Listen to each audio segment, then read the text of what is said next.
Good afternoon. On behalf of Varberg, the delegation of the European Union to Iceland, and the Embassy of the Republic of Poland, I would like to welcome all of you.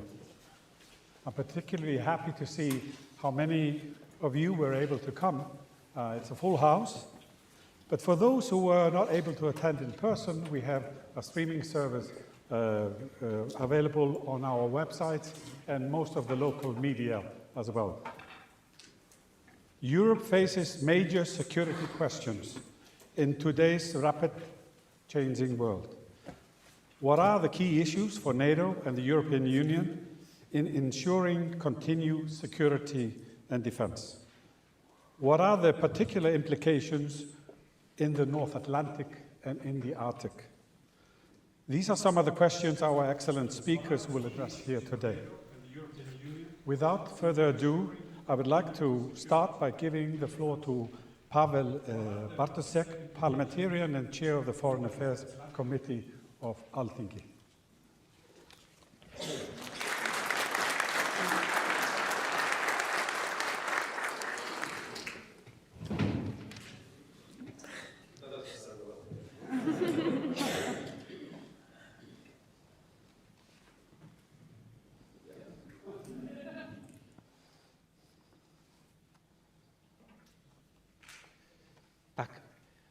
Ladies and gentlemen, 85 years ago, on the 9th of April 1940, Germany invaded Denmark.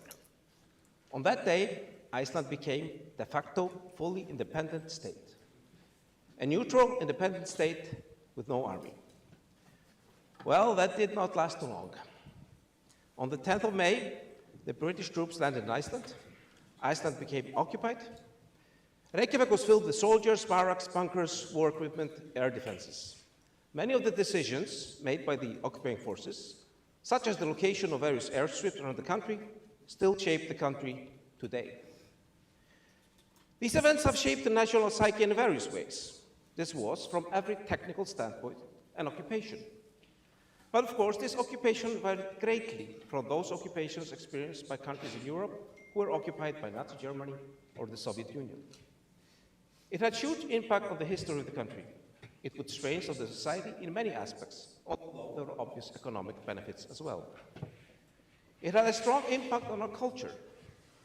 But as such, it was widely understood that the British, and later the American soldiers, were here for military reasons, not to gain control of Iceland's resources, repopulate the country with its own people, rename its cities, or annex its territory. There are those who believe, often citing Danish politician Mogens Glistrup, that our defense capabilities should be limited to having an answering machine with the words, "we give up," cited in common European languages. Well, it depends, doesn't it?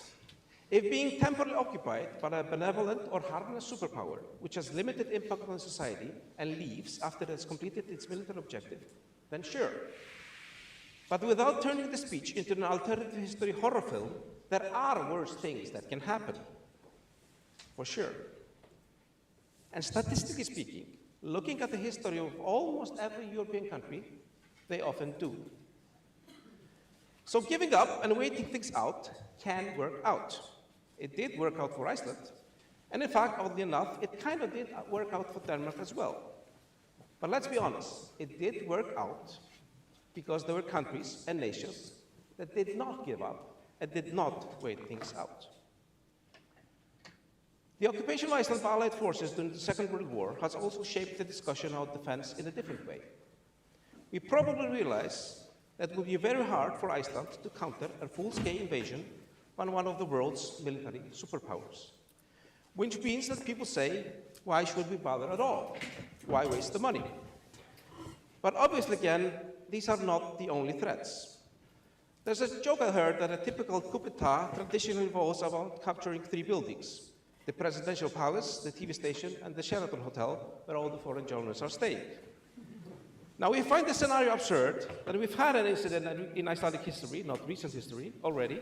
I'm talking about the Jörgen Jörgensen rebellion of 1809, which lasted for a couple of weeks. Jörgensen did obviously not capture the TV station for obvious reasons, but the point stays the same. The fact of the matter is that threats to our security and independence can be of different magnitudes, just like earthquakes and tsunamis. There are earthquakes and tsunamis so big that no man-made structure will ever withstand them. That does not mean that we should stop using reinforced concrete and building flood barriers altogether. And one more thing. Although earthquakes and tsunamis cannot be deterred, usually, potential attackers can. Raising the cost for those who might potentially do us harm certainly is a form of deterrence. Ladies and gentlemen, I want to thank Varberg, the EU delegation to Iceland, and Embassy of Poland to Iceland for inviting me to speak at this important seminar. I'll try to raise some questions. I'll try to make some statements with regard to Iceland defenses and security. I'll try not to be boring, and I'll maybe try to provoke a bit. So let's start. Statement number one. We need to strengthen our Coast Guard. The Icelandic Coast Guard plays a vital role in the safeguarding of the nation's maritime interests, including search and rescue operations, law enforcement, and environmental protection. Strengthening the Coast Guard is essential to address the growing challenges in the North Atlantic and Arctic regions. This can be achieved through increased funding, advanced training programs, and the acquisition of modern vessels, drones, and equipment. Enhancing the Coast Guard capabilities will enable it to better monitor and protect Iceland's vast, exclusive economic zone. Additionally, a stronger Coast Guard can play a pivotal role in countering illegal activities. Collaboration with international partners, including NATO and the EU, can provide valuable support in terms of training, intelligence sharing, and joint exercises. By investing in the Coast Guard, Iceland can ensure the security of its maritime domain and contribute to regional stability. This may seem like an obvious point, but let me remind the audience that 2 years ago, the government intended on selling Coast Guard's sole and only airplane because we couldn't afford to fly it. And a decade ago, our Coast Guard vessels were frequently being rented out for Frontex missions in the Mediterranean. And I would claim that they are now needed here. Statement number two, we need to strengthen our search and rescue capabilities. Strengthening our search and rescue capabilities will, among other things, aid in providing support for the air policing missions in Iceland. It will strengthen our ability to host training with our allies. All of this requires equipment, training. We need helicopters, drones, medical equipment, doctors, pilots, and drone operators. Much of this will also and can have civilian use as well. And here we have an experience to build upon. We have a long history of civil protection and voluntary organizations. Here the technology is moving fast. There's a clear possibility to develop and work on medical drones and test them in often challenging Icelandic weather conditions as well as over the ocean. There have been words of caution from the academic community whether some of the increased spending on civil defenses and related matters might render this infrastructure into legitimate military targets. This is a fair point and one to keep in mind. However, our investment in this area is far from being over the top. There's still room for strengthening the Coast Guard, the medical services, and the police without them being considered a military infrastructure in disguise. Additionally, looking at the recent armed conflicts, there's limited evidence to support the claim that these type of distinctions are universally respected by potential adversaries. Statement number three, we need to strengthen our special forces.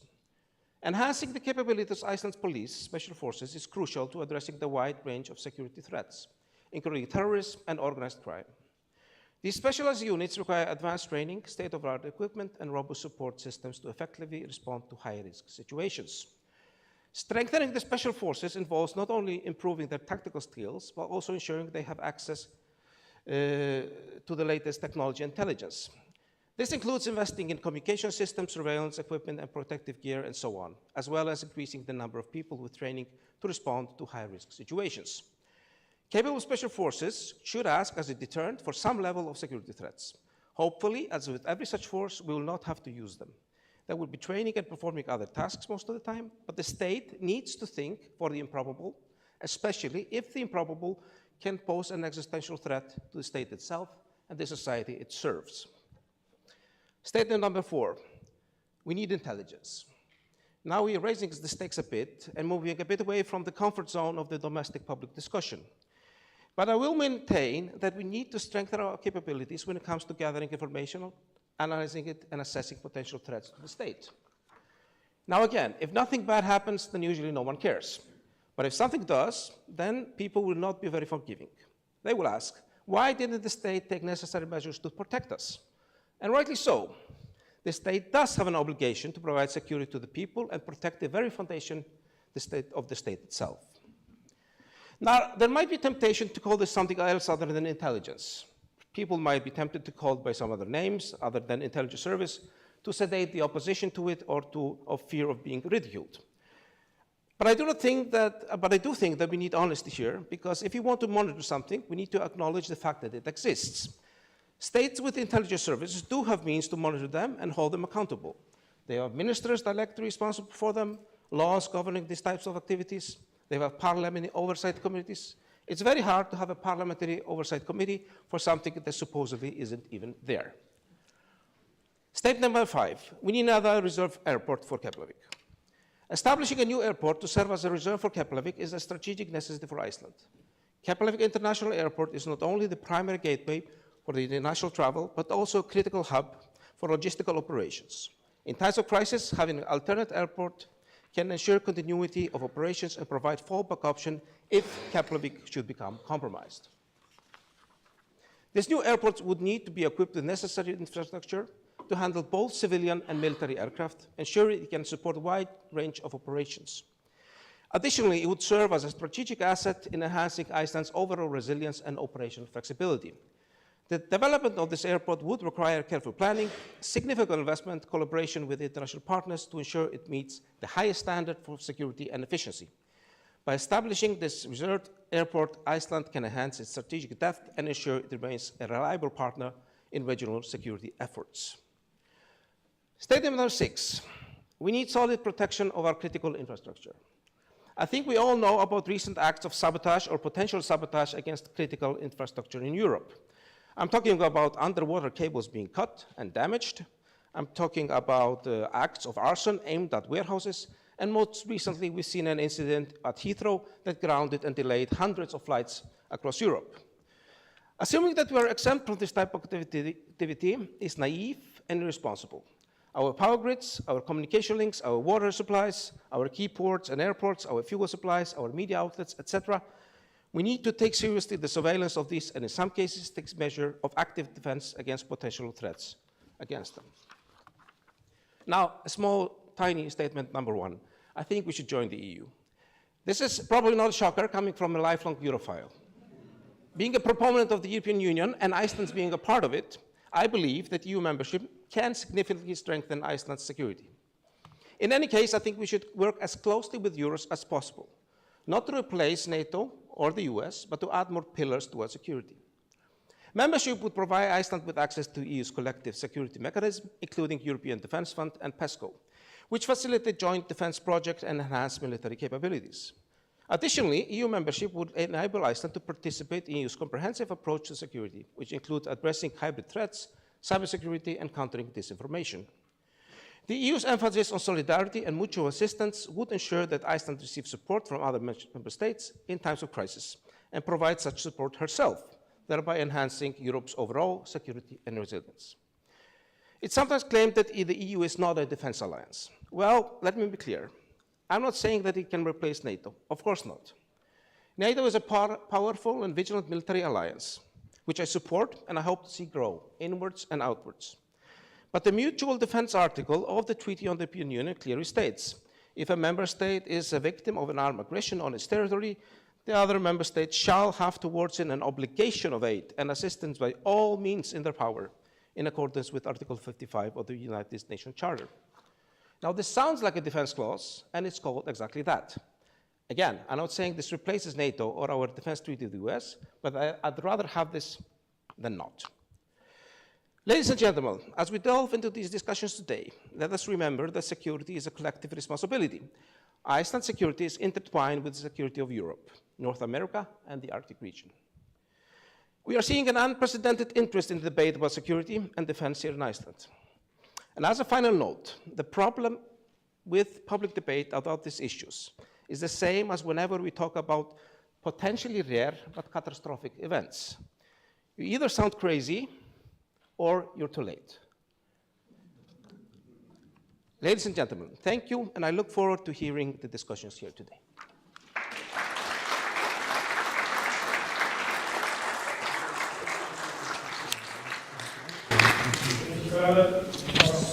Leadership in the Parliamentarian Committee of Enhancing our capabilities in security and defense. Next, we have a keynote speech, New Perspectives in European Security and Defense, given by Mr. Maciej Stacek, Director for Security and Defense Policy of the European External Action Service of the European Union. This is a video address, so yeah, I have to trust you guys on that.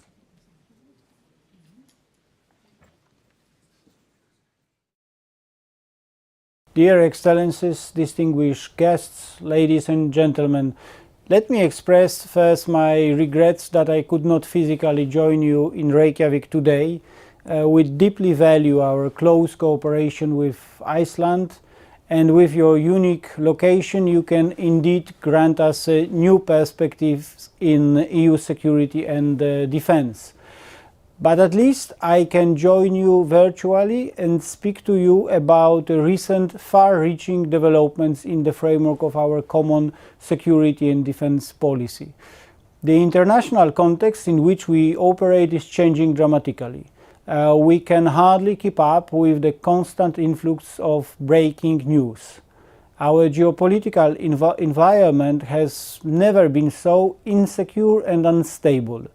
Russia's illegal annexation of Crimea in 2014, followed by its ongoing full-scale invasion of Ukraine, effectively ended the post-Cold War period of relative stability in Europe and propelled us into a new era.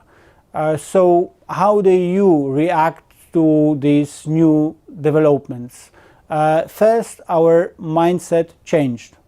Russia's aggressive stance has instilled urgency into our efforts to make the EU stronger and more credible security and defense actor. Initially, our work was guided by the strategic compass, adopted only a month after the start of Russia's war of aggression against Ukraine. Although the strategic compass was conceived as a broad strategy of CSDP development, it turned out to be instrumental also in guiding the EU response to the Russian aggression, including the provision of military support and training of Ukrainian soldiers. And this brings me to my second point. The Union and its member states acted with unprecedented speed and scope. To date, the EU has collectively provided over 135 billion euro in financial, military, humanitarian assistance to Ukraine, more than any other international partner. This includes more than 49 billion euro in military aid, including through the European Peace Facility, and the use of windfall profits from immobilized Russian assets. With this, we are addressing Ukraine's priority military needs and support also its defense industrial base. Apart from that, the EU Military Assistance Mission, EUMAM, had trained over 72,000 Ukrainian troops and continues its work in close cooperation with NATO. Thirdly, we keep the bigger picture in mind and are advancing our work in all other strategic domains. Let's take a closer look at hybrid issues. Russia is intensifying its hybrid campaigns targeting the EU and its member states. We have stepped up our response, making use of the EU's hybrid toolbox and the recently established dedicated Russia hybrid sanctions regime. And we are currently working on making our counter instruments even more effective. We also continue pursuing our priorities and contributing to global security through CSDP missions and operations. To name just one, Operation EUNAVFOR ASPIDES contributes to safeguarding maritime security and freedom of navigation in the Red Sea and Gulf region. Fourth, looking ahead, we are becoming more resilient and preparing for the worst-case scenario. Recently, to strengthen the EU's defense technological and industrial base, we adopted measures to ramp up ammunition production and incentivize joint procurement to acquire critical priority capabilities. But now, in 2025, our work on European defense has progressed at even faster pace. With the United States further shifting its security priorities, Europe needs to take more care of its own defense. The recently published white paper on European Defense Readiness 2030 provides the geostrategic backdrop for the unprecedented leap forward on defense readiness and preparedness. First, it proposes to invest across the most urgent needs identified by the EU and NATO. Second, it includes further military support to Ukraine and stronger cooperation with partners. Third, it sends a strong signal to the European defense industry. Together with the Rearm Europe initiative, the white paper responds to the urgency and the magnitude of the threat we are facing. We proposed several funding mechanisms that should provide up to 800 billion euro for investment in defense domain. A dedicated instrument, SAFE, should also allow member states, together with partner countries such as Iceland, to borrow for up to 150 billion euro and invest in critical capabilities. It includes joint procurement and large-scale pan-European capability projects to address critical capability gaps in priority areas such as integrated air and missile defense, cyber defense, or military mobility. The white paper and accompanying documents present a very new approach to the CSDP and marks a completely new chapter in its development. Now the priority is to maintain deliveries of arms to Ukraine and swiftly implement the white paper proposals. But we are not stopping here.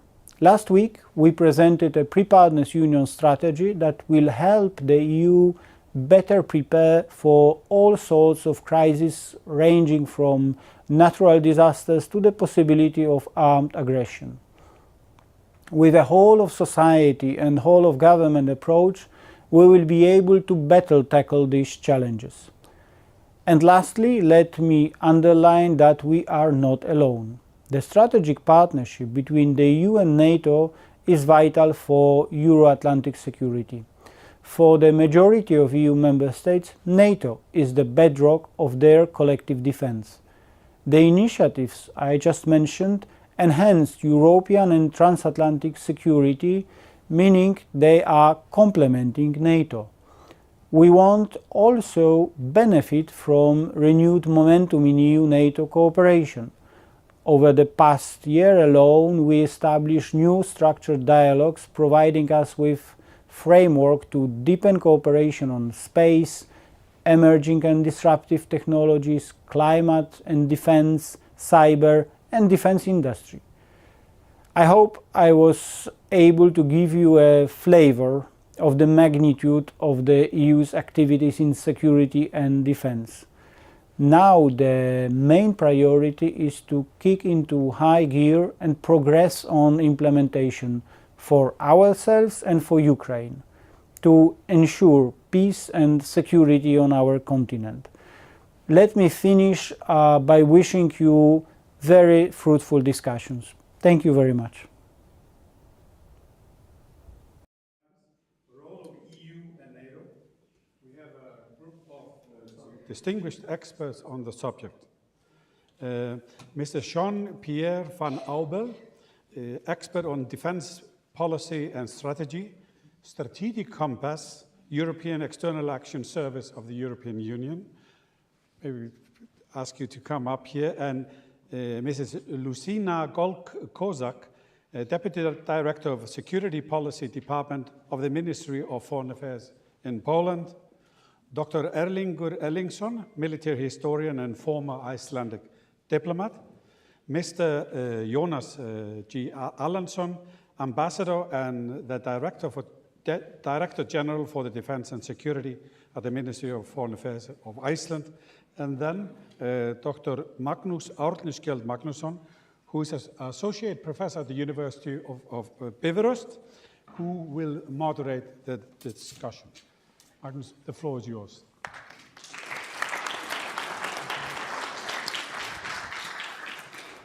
you very much, Davíð. Excellencies, honored guests, good afternoon, everyone. Welcome to our first panel on European security and defense, the role of EU and NATO. As Davíð said, my name is Magnus Skjöld, and I'm an associate professor at the University of at Bifröst University, associate professor of international politics. Since I returned in 2018 from my tour to Afghanistan as a political advisor for NATO's senior civilian representative in Kabul, the world has changed quite a bit, and I have been focusing my research and teaching more and more on defense and security related issues. Little did I know that it would be, unfortunately, the hottest political topic of this decade. Here in Iceland, hardly a week goes by without a seminar, a conference, or a symposium on security or defense-related issues. Hence, it's safe to say that the discourse is lively, to say the least, and for good reason, unfortunately. It's thus with gratitude and reverence that I will be moderating this panel over the next 45 minutes or so, in which we'll be exploring the evolving relationship between the European Union and NATO, of course adding in a little Icelandic context wherever possible. But these are two institutions that remain central to the continent's security architecture, yet not without friction, overlap, and occasionally divergent visions.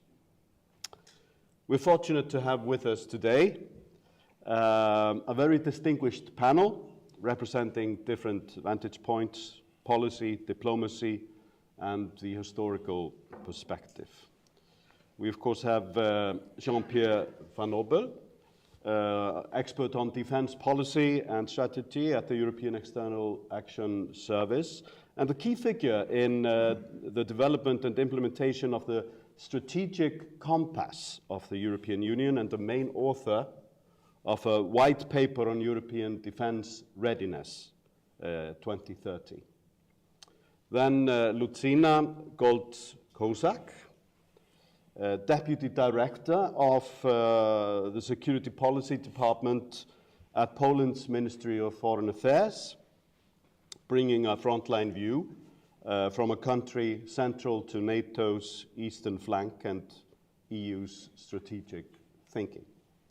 Erlingur Erlingsson, military historian and former Icelandic diplomat, who is emerging as one of Iceland's greatest authorities on security and defense, and who will offer historical and strategic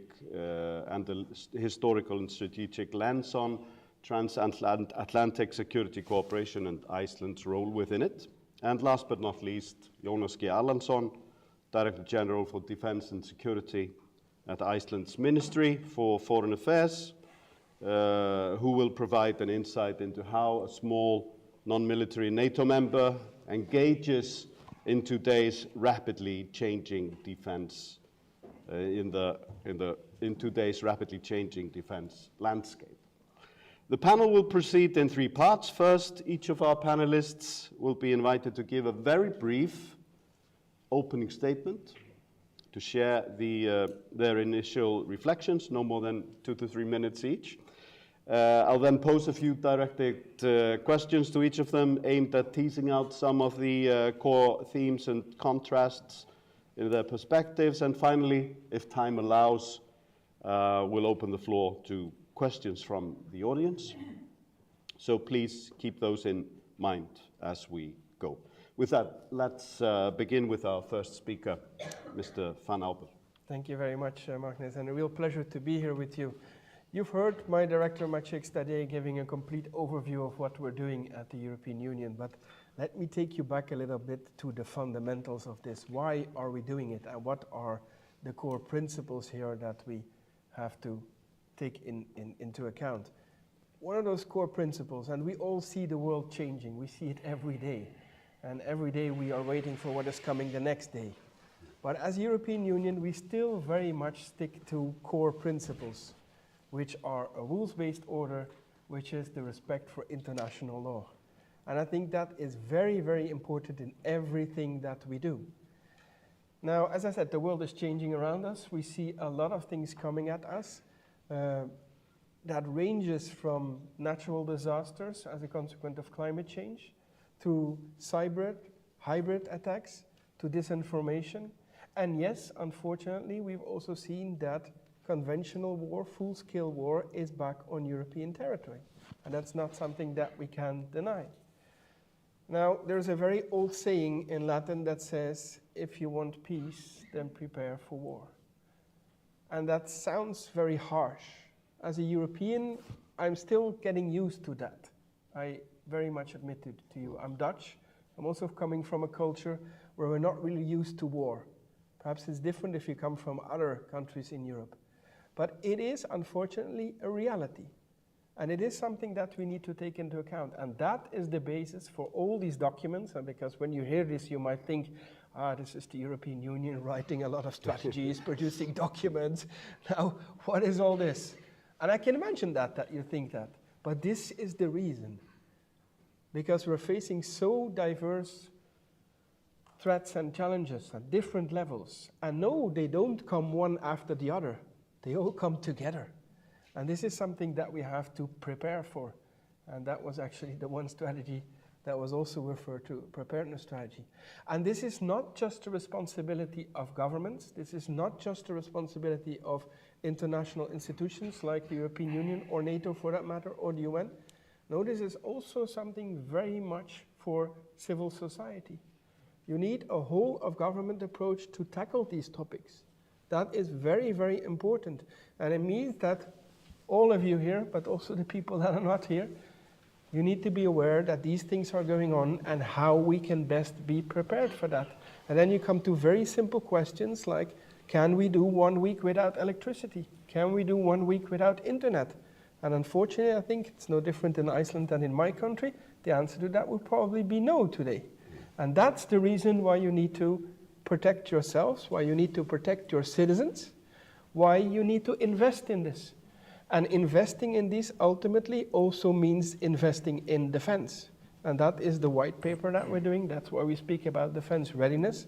So the first time that the European Union does something so bold, we speak about 800 billion. We speak about very high-end, complex military capabilities. You heard a few: integrated air missile defense, artillery, drones. This is all needed. But let me also underline one very important principle there. We're not doing this just as European Union, and we're not developing here EU capabilities. No, these are capabilities for our member states. And mind you, 23 of them are also a NATO ally.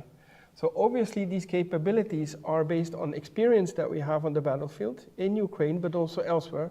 But first and foremost also come out of NATO demands. So it is really about working hand in glove between the EU and NATO, and I think that that is very important. And that also means that you combine civ and mil, because the EU is indeed not a defense actor, I dare to say that here. But we're so much more, and we have a very large toolbox in the European Union at our disposal that we can combine.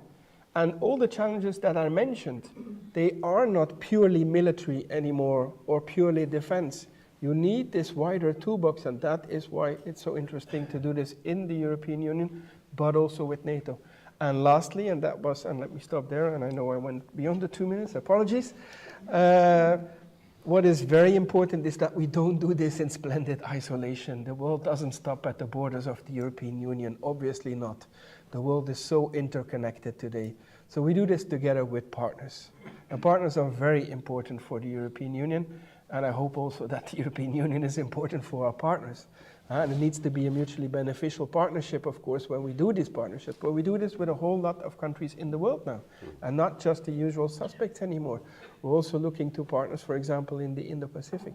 But obviously, Iceland there has a particular place and very important dialogue that we have already with Iceland. And I can only hope that in the near future we can reinforce that, because I think that that is very, very important. Obviously, that's also in the hands, and most of all, in the hands of the Icelanders. But what is particularly needed in this changing world, in this changing geopolitical context, is that we hold our hands, and then I come back to the first point, and that is that all together we still keep fighting for this rules-based order and this international law and the respect of that. I think that is what it is really about, and only then we can protect all our citizens. Thank you so much. Ms. Goldskosek. You already said so much on the subject. Sorry for that. I think not resist the temptation to open with the words. I think many of you will realize where they are from. Namely, the world is changing. I feel it in the water. I feel it in the air. I smell it in the air. Much that once was is lost. I think this word that we recognize from the Lord of the Rings, I think very nicely, unfortunately, apply to the situation that we have now. Namely, what we've lost is the certain security architecture, which we perceived as a very strong guarantee for our own security. Unfortunately, we have the external challenges, namely, first and foremost, now we have the Russian aggression against Ukraine and the threat that Russia constitutes to all of us. We have the increasing ambitions of China, we have the global conflicts, we have the different economic problems. All of these require our coordinated and joint reaction. On the other hand, we also have, let's say, more like a domestic problems, namely the new directions the American new administration is taking, which we also need to take into account in our calculus. However, the current turmoil that we are living in should not obscure our fundamental goal. And the fundamental goal is the security of all our countries. I mean, in our case, it's Poland. In your case, I guess it's Iceland. But also it refers to Europe and the whole Euro-Atlantic area. Now, I think the common question that very often pops up in such contexts is what is more important, whether it's NATO or whether it's EU. I'll answer in the words of my Minister of Foreign Affairs, Mr. Sikorski, who once asked such question, answered, well, I'm not going to choose between mother and father. So I think it more like sums up the situation, namely, we are interested in keeping a strong cooperation within both organizations. We are interested in keeping transatlantic relations. We are interested in keeping good relations within the US and European Union. And well, it looks like much, but still it is something we should strive on because it is the best, well, the most reasonable path that we may follow in this context. Now, as regards the, well, transatlantic aspect, which I think many of us ponder upon, is the question that calculus, as it comes to the security, is a bit different, because I think all the discussions look different when you talk merely on the economic level of the discussion. However, when we look at it from the security point of view, which I think that Iceland, may feel very strongly, it's also important for us in Poland, is that US engagement in the Euro-Atlantic area is very important. And to keep it, it also requires, and to keep our own security, it requires effort on the part of all parties engaged. So it means that we in Europe have to take responsibility for deterrence. We have to take more responsibility for assuring our own security. And that's why we are supporting all the efforts aimed at increasing our defense, for instance, expenditure. Now, the point is that, well, many complain that, well, we cannot spend more on the defense because it's such a huge percent of GDP. But you know, our potential, economic potential is much larger than Russian. Our potential as Europe is more or less the same as that of the United States. And still, our defense efforts are triple less than those on the part of the US. So I think it says a lot about the potential that we still may harness to work more for our own security. Now, just to underline, in all our efforts, at least in our perception, we want to change the balance of the burden sharing so that we take more responsibility on our own part. However, we should not work towards disengaging the US from Europe because it's not in our interest. So in all our efforts, I believe that we should work our thinking around some, let's say 4 pillars focusing our efforts. First, just dealing with the threat from the Russia. Second is the taking fair share of responsibility for our own security. Third is that our level of ambition should be stronger on more lethal capabilities on the NATO part, and that requires EU and European countries' engagement. And the last one is, assuring that the decisions regarding our own security are our own to make, not that they are enforced from the outside. And now, why should we do it? Well, we shouldn't do it because somebody tells us to do it. We should do it as a result of thinking about priorities of our own security. We should do it for ourselves, our own security, not because somebody tells us to increase our GDP spending on defense. It is because we need to spend it to assure that our populations, our nations are more secure. Now, all of us are different. We are from different countries, we have different experience, different priorities. But just to, refer to what I'm not sure, Mr. Pawel Bartoszek mentioned before, that contrary to the natural disasters, the actual life enemies can be deterred. I'd say this way, that Poland, if you happen to have an opportunity to look into our history, have learned that being unprepared does not make one safe. To the contrary. Actually, we paid for that with our independence for many, many years, and for the second time, we did not manage to become ready before the Second World War. What are the results, I think all of us know. So we do not, at least on the Polish part, we do not want to make the same mistake again. That's why we took the threat seriously, and that's why we spend at the current moment more than 4.12% on GDP, and definitely we aim for 4.7, because we simply do not want to make the same mistakes as we made in history. Where is in this calculus the European Union?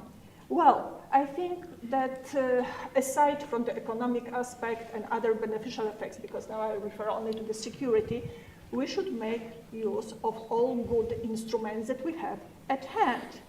So, and all of us are anyway sitting in the same boat, so whatever affects one of us affects all of us. So, and I think it is a good thing that European Union realizes that and acts upon it and takes steps to really engage in supporting, augmenting defense capabilities. This is an effort that doesn't need bombastic expressions whatsoever. It needs practical, down-to-earth work every day in, every day out.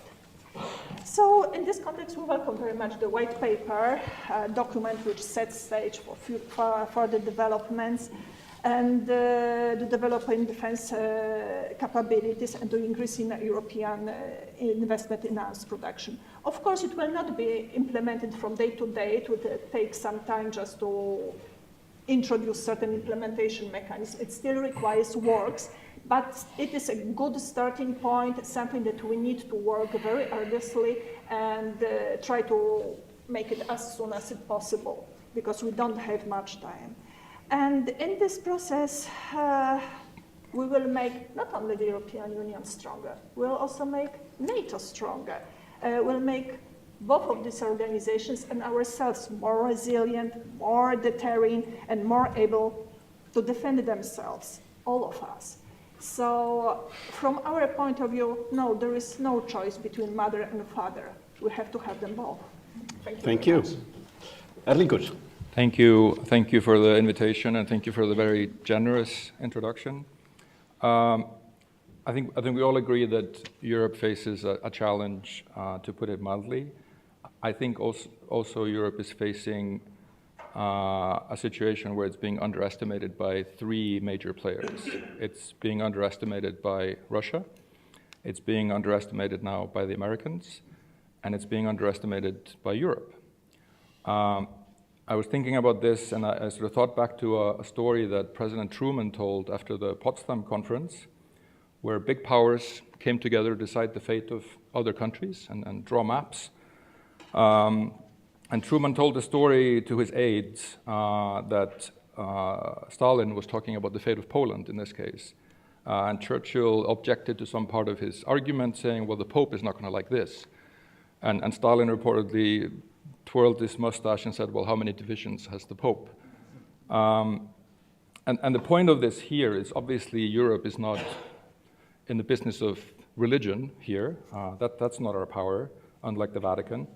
But as some of the people here have already mentioned, and some of our speakers, soft power is very much our business, and that's our values, and has been for more than 2,000 years. And I think, as the other speakers have mentioned, that's really important that whatever we do now in terms of responding and developing our capability in terms of hard security, I think we should ground all of that in our soft power, in our values, particularly when our friends across the ocean are walking away from that business and have abandoned the idea of soft power completely. So I think that's an important consideration. I think Europe is being underestimated. I think Europe has been and is a sleeping superpower. It has the resources, it has the population, it has the structures even, to be a very formidable entity that can defend itself and be a credible partner to others and to deliver security within its border and outside its border. So I think that's very important. The white paper was already mentioned, the recent white paper on Defense 2030 by the keynote speaker and others. There were sort of three main objectives out of many objectives in that I thought were quite interesting and worth kind of revisiting a little bit. That was assessing capability gaps. That obviously now speaks to the idea of America perhaps stepping back from Euro-Atlantic Security Cooperation, I think to put it optimistically. We need to think about what capabilities do we need to develop in Europe to address those shortfalls. And I think that's a big strategic challenge for us that needs to work pretty quickly. Support for Ukraine is central to the security challenge we're facing. There's no better investment in defense in Europe right now than helping Ukraine defend itself and be successful. And it's the best return on investment. And then enabling European defense industry. I'm pretty sure the boards of Lockheed Martin and Northrop Grumman have had a very bad few weeks, given what's been coming out of the White House. They understand that their business in Europe is pretty much dead.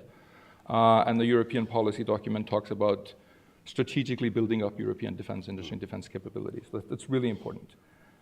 I think at the end of the day, the only thing Europe is missing is self-confidence, and the solution to that is political will.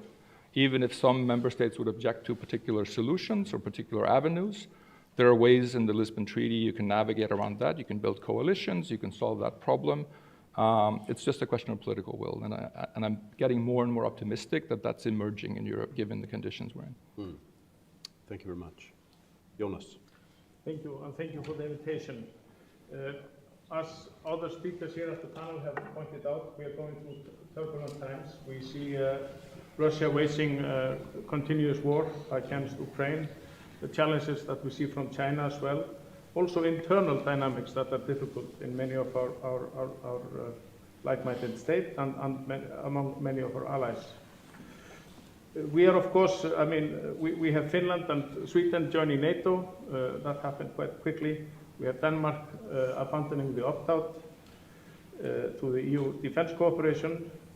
So we are going through a time where we are sort of reassessing and readdressing some of the key issues.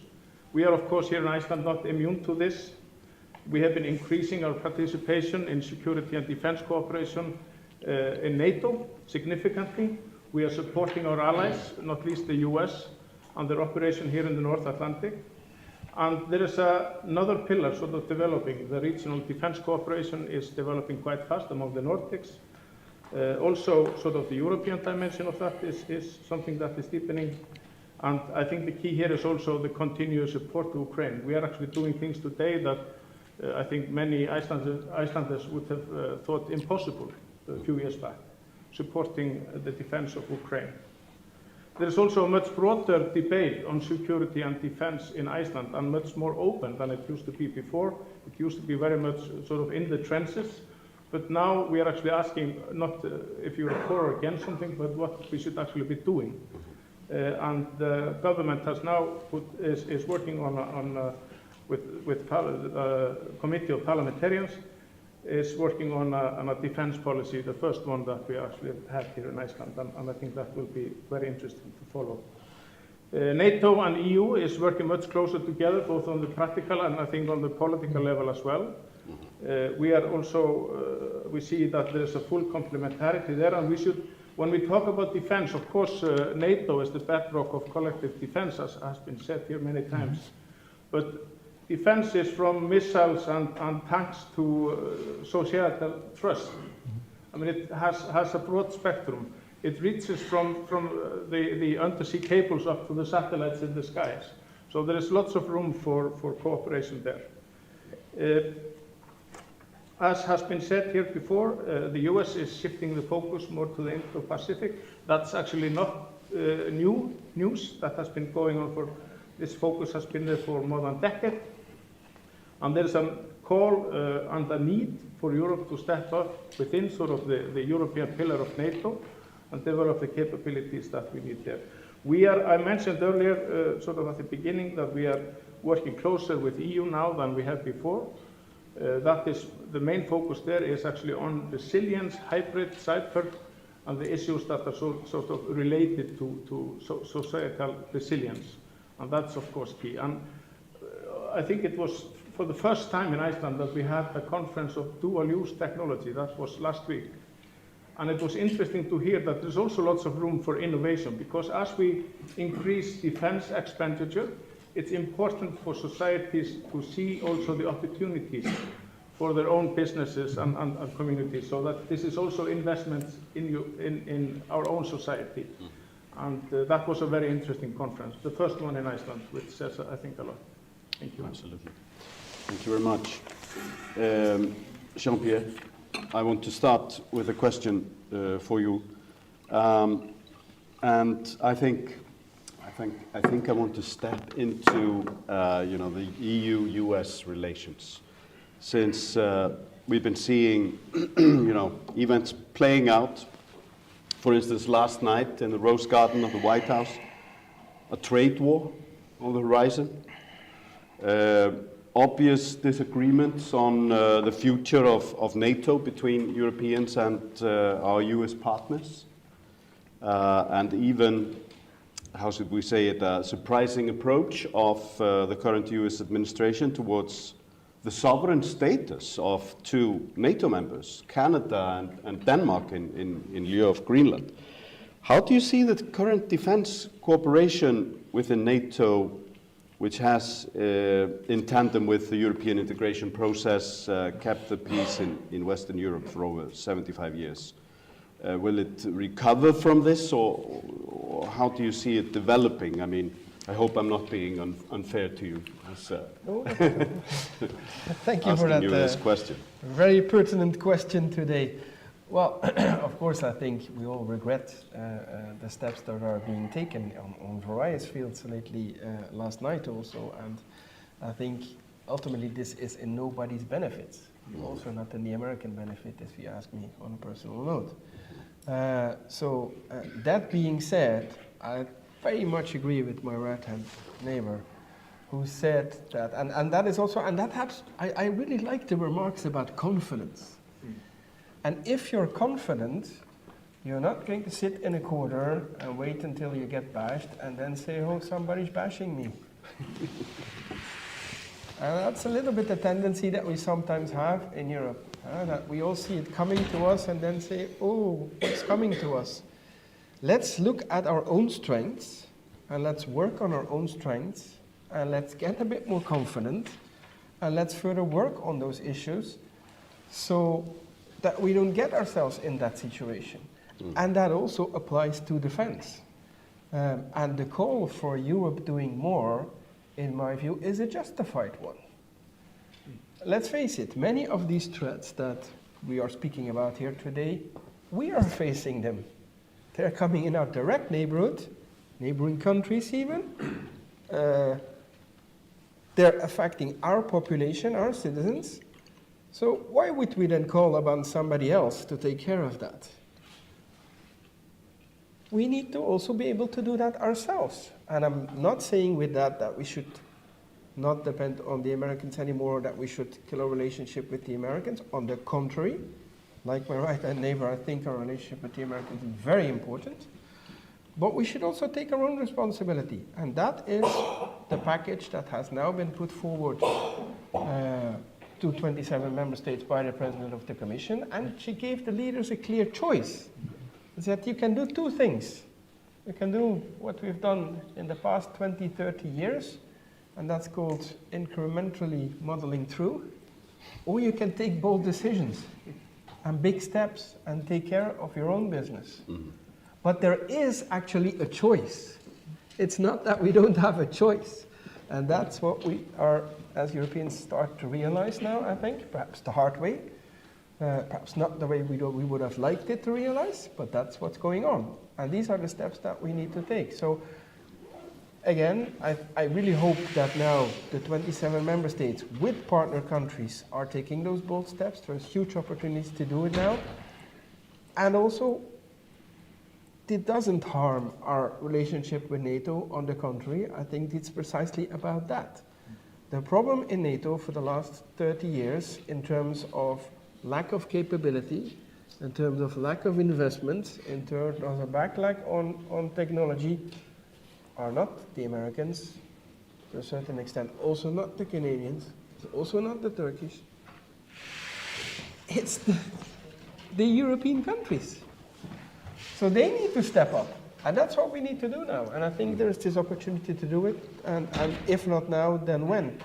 And as European Union, we say for a few years already, we want to become a global power. Well, this is the moment. But coming back to what I said in my introduction, I think it's very important, and it was also said by other speakers, that we keep our main principles there in mind. We have something to fight for. We have something to defend, to make a very large use of the word defend. It's true. And these are very fundamental, for me, human values, very important principles on which this world should be built on. And let's do that together as Europeans. Thank you. Tina, I appreciate that you are, of course, working for the Ministry of Foreign Affairs, and I don't want to drag you into any political discussions that you don't want to engage in. However, I mean, Poland has been, one of the Atlanticist members of NATO, you could say, or of the European Union, and you even had governments that have been sort of openly, I wouldn't say hostile, but sort of skeptical towards European cooperation. How do you see this, these recent events influencing the discourse in Poland on defense? Is it leaning towards more towards relying on the European Union as an actor in defense and security, or is it just we need to fix NATO, we need to stick to our guns there? No, once again, you are trying to put me into position just to choose between my father and mother. Sorry, it doesn't work. We are not doing. The funny thing about Poland is that no matter which side of the political spectrum rules, we are very keen about security, and we are very realistic about security, and we are very painfully aware of our own history in this regard.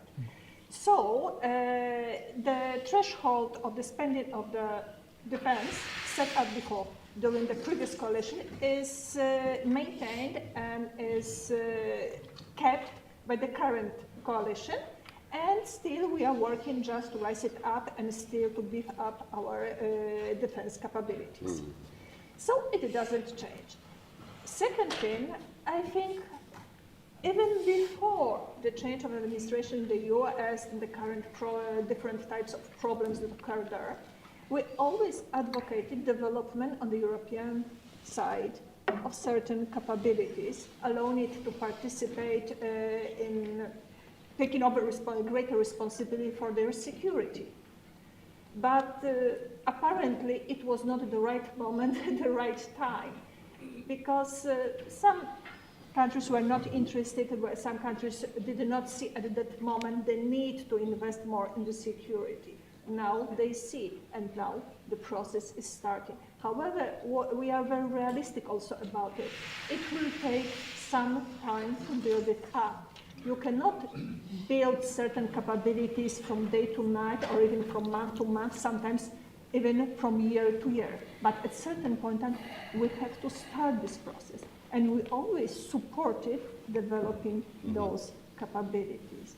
So from our point of view, we want to maintain good relations with the US. We want to keep NATO strong, but at the same time, we want the European Union to develop their own capabilities and hopefully in the same time to be able also to take a fair share of defense effort on its own. Thank you. Erlingur, I found it really interesting what you were saying about the potential of the European Union as an actor in security and defense, a more serious actor in security and defense. When I was studying European studies back in the last century, there was this quip used about the European Union. You know, it's an economic giant and a military worm. You know, but a lot has changed since then. But I don't want you perhaps to go into the same things as Jean-Pierre here. But I was wondering if you could give us a reflection on Iceland's position within all this. Obviously, we're not members of the European Union. You know, it's doubtful, or I mean, it's questionable, or you know, we don't know whether it will be in the future. Let's not use the words doubtful or questionable here in this room. But I want you to sort of like reflect a little bit on our position here as a non-EU NATO member. Sure. I like that you used that quip about the worm. I mean, I think that's a narrative that's very much out there, that Europe has somehow been delinquent in building up its capabilities. And I think that's a very unfair and false narrative. I think we had the peace dividend at the end of the Cold War, and then there was broad agreement with the Americans on what Europe should do on defense. And then after 9/11, the Americans explicitly wanted the Europeans to develop expeditionary capabilities, not develop ground defense in continental Europe. And so that was an agreed partnership. Yes, Europe has been slower to get to the defense spending targets than the idea was in the beginning, but since Russia first invaded Ukraine in 2014 and we set the target formally for 2%, most of the NATO countries reached that target within the 10 years that they were asked to do it in. So that's a false narrative that I think is important to talk about. We've lost a lot of Europeans in US wars in the Middle East and Central Asia. Absolutely, and also all those European countries that people talk about being weak on defense, most of them are NATO countries. And the narrative is very different when you talk about them being NATO countries, which is very interesting philosophically. There's a lot of military capability in Europe, whether it's Finnish, Swedish, Norwegian, French, British, that's there. With regard to Iceland, I thought our chairman of the Foreign Affairs Committee in Parliament made some really excellent remarks about kind of the choices we're facing. I think I don't have a position on membership. I'm still in the evidence gathering phase.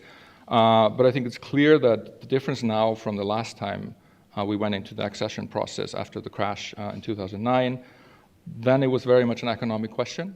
I think now, as we move toward a referendum in 2027, it will also be a security question.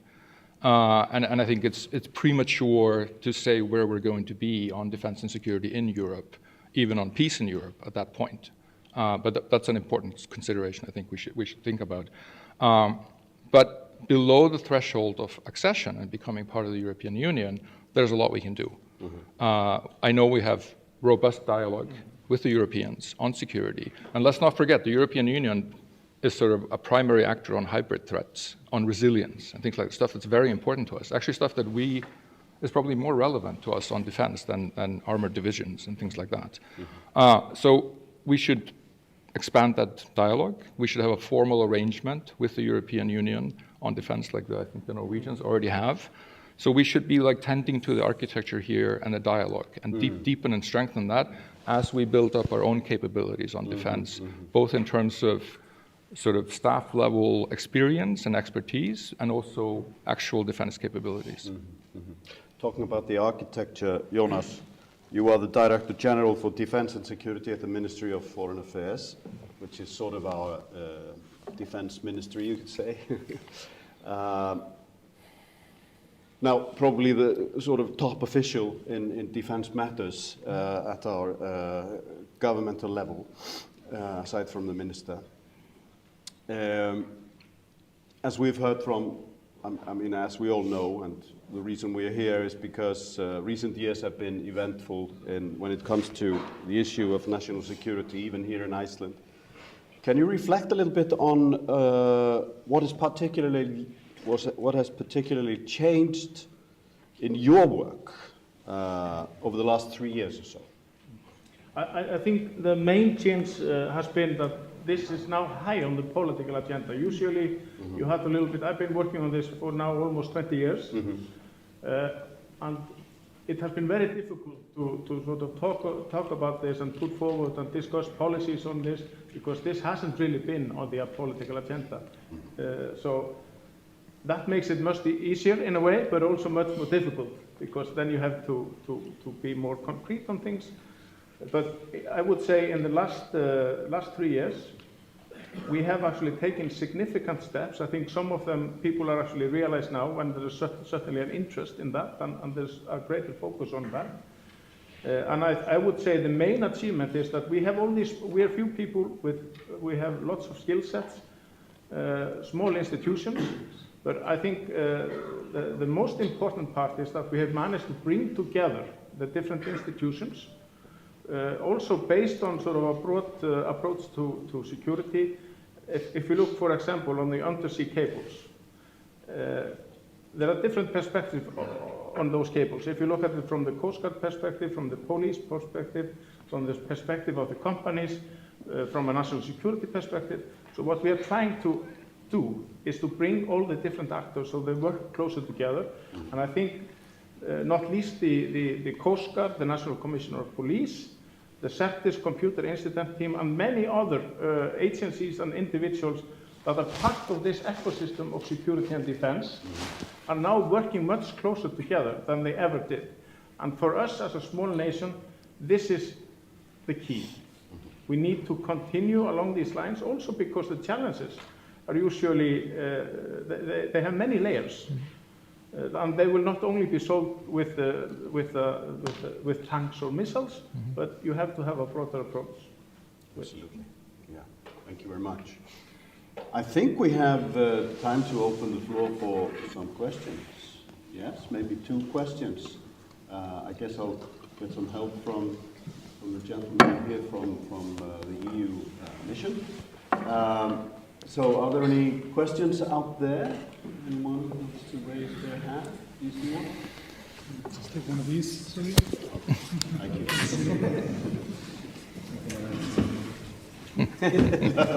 You'll have mine. Hello.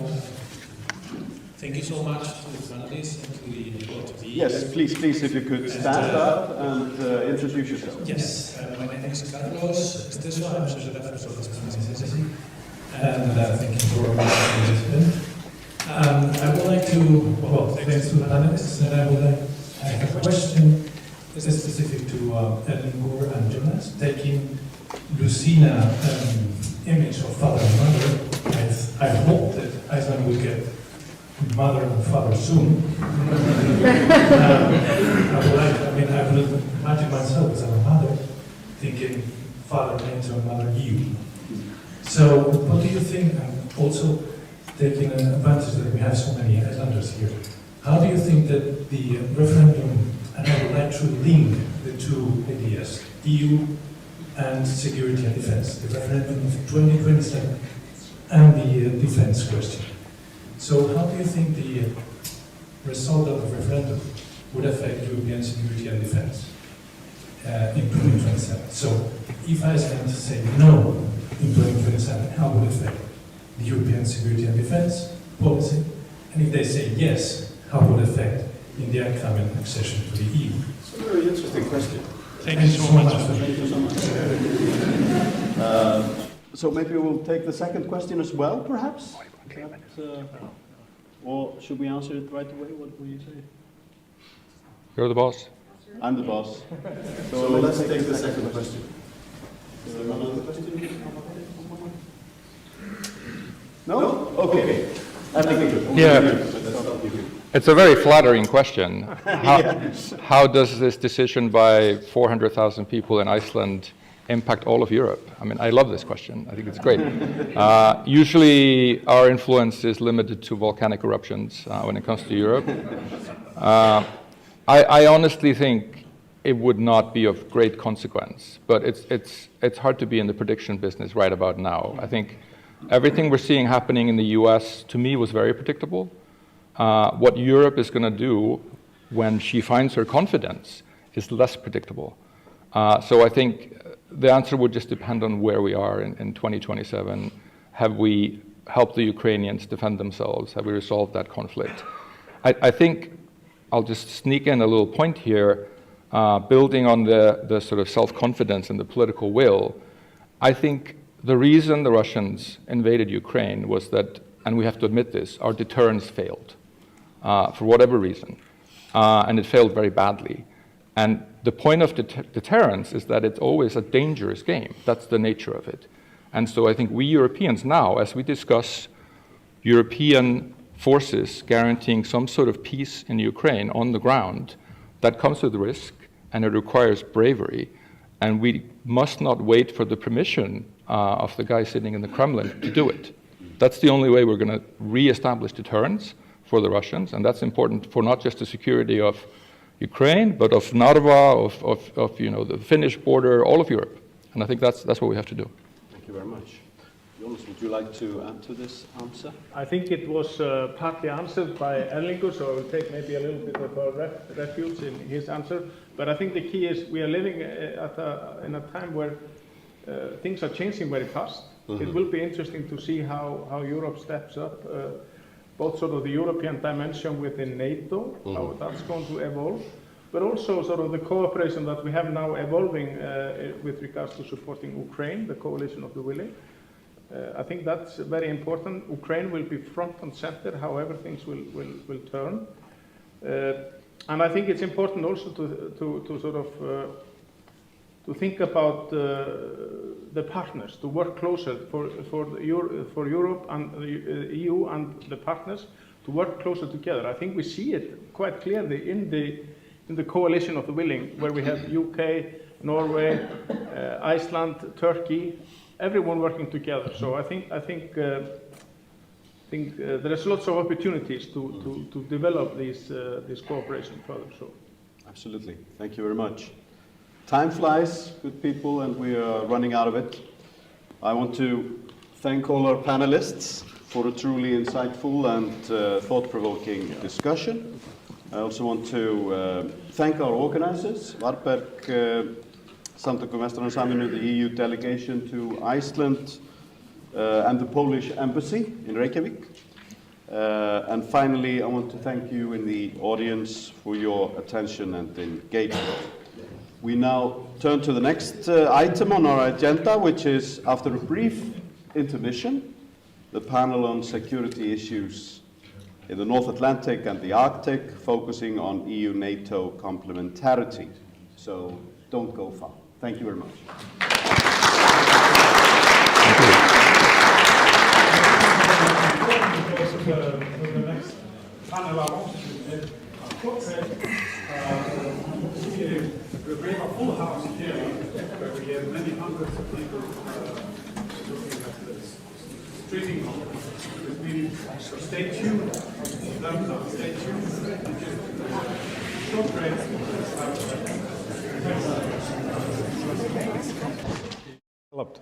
So, dear guests, we will now move on to our second panel discussion. The topic is security issues in North Atlantic and the Arctic, focusing on EU-NATO complementary. Again, we are honored to have great experts on the issue. I would like to welcome His Excellency Erik Vilstrup Lorentzen, Ambassador of the Kingdom of Denmark to Iceland. Ms.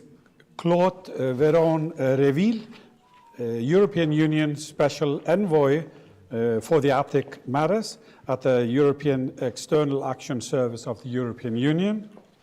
Mrs. Bergdís Ellertsdóttir, Ambassador and Senior Arctic Officials at the Ministry of Foreign Affairs in Iceland.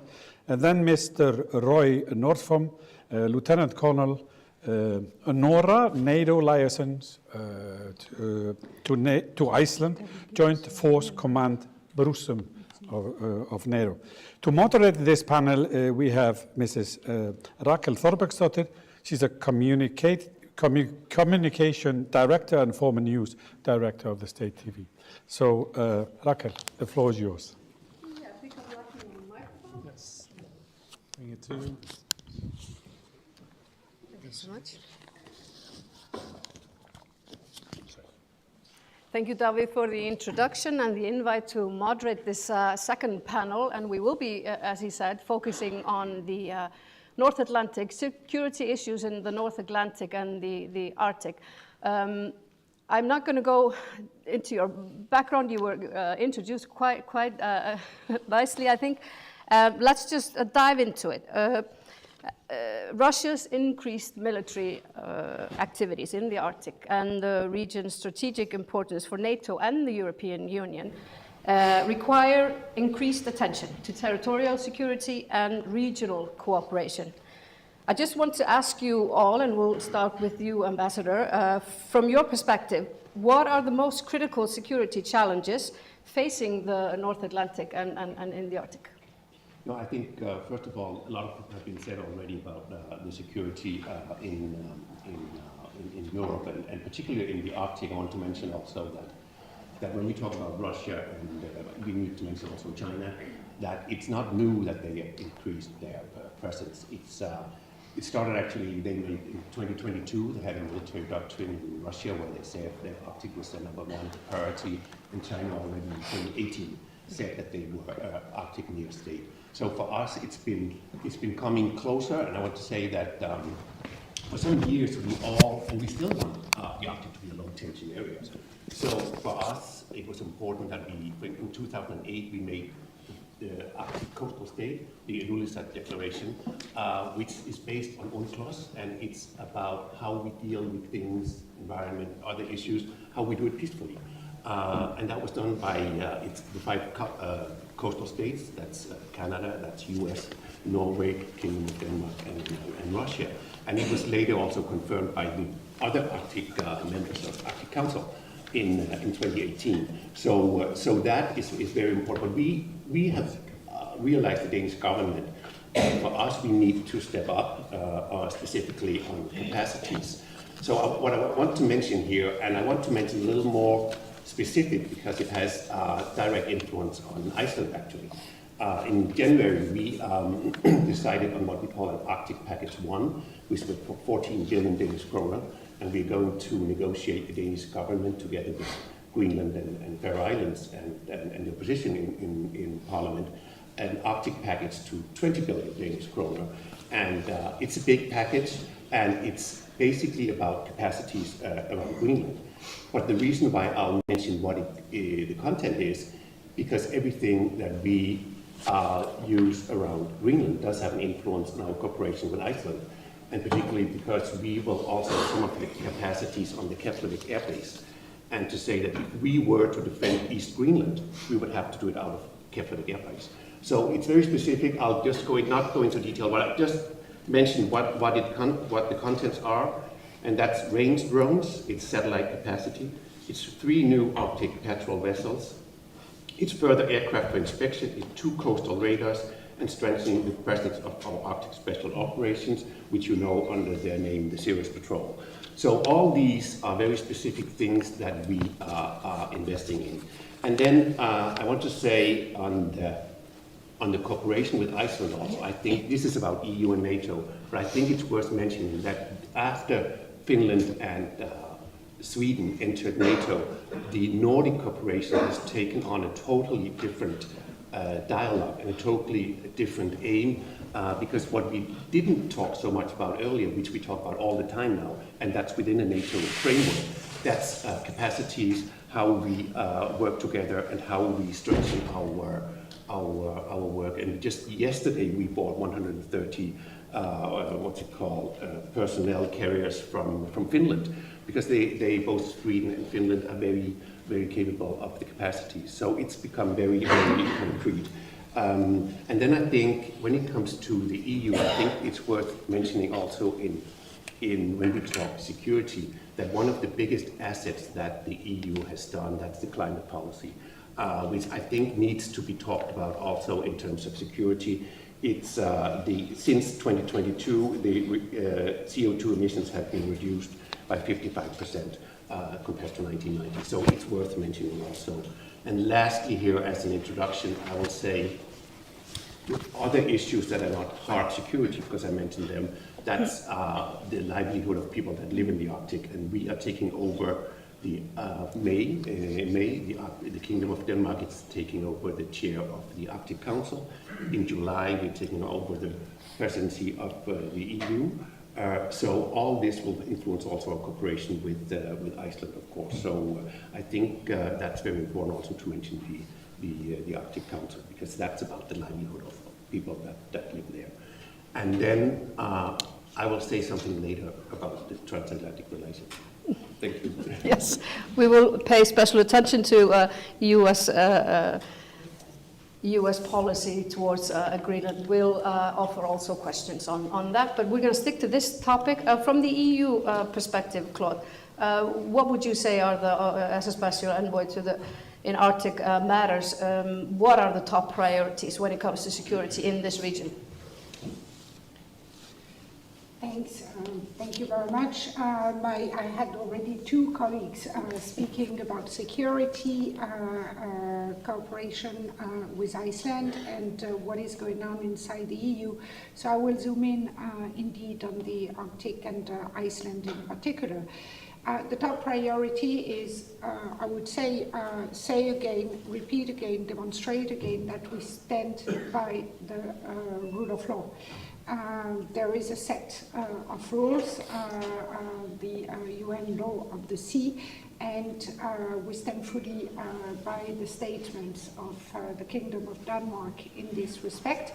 And I have to say we're very impressed by the steps that have been taken by the government of Denmark to ensure security in the region. Another issue that is very important, and you were absolutely right to remind it, there is a direct link between climate and security. We have a term for that in the EU. It's called climate and security nexus.